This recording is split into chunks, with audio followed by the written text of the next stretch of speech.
শোক প্রস্তাবটি সর্বসম্মতিক্রমে গ্রহণ করা হলো। সংসদের সামনে প্রশ্ন হচ্ছে, কাতারের সাবেক মহামান্য আমির শেখ হামাদ বিন খলিফা আল থানি এর মৃত্যুতে বাংলাদেশ জাতীয় সংসদ গভীর শোক প্রকাশ করছে। জাতীয় সংসদ মরহুমের বিধি আত্মার মাগফিরাত ও চিরশান্তি কামনা করছে এবং শোক সন্তপ্ত রাজ পরিবার বর্তমান আমির মহামান্য Sheikh Tamim bin Hamad Al Thani, Qatar সরকার ও কাতারের জনগণের প্রতি গভীর সমবেদনা ও আন্তরিক সহানুভূতি জ্ঞাপন করা হোক।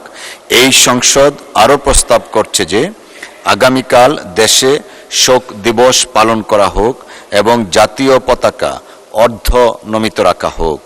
শোক প্রস্তাবের একটি প্রত্যায়িত অনুলিপি কাতারের জাতীয় পরিষদ, শোরা কাউন্সিল, বাংলাদেশে কাতার দূতাবাস এবং কাতার সরকারের নিকট যথাযথ মাধ্যমে প্রেরণ করা হোক।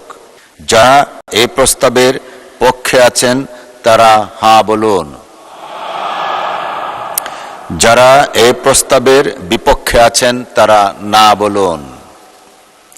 আমার মনে হয় সর্বসম্মতিক্রমে হাঁ জয়যুক্ত হয়েছে, হাঁ জয়যুক্ত হয়েছে, হাঁ জয়যুক্ত হয়েছে। অতএব শোক প্রস্তাবটি সর্বসম্মতিক্রমে গ্রহণ করা হলো।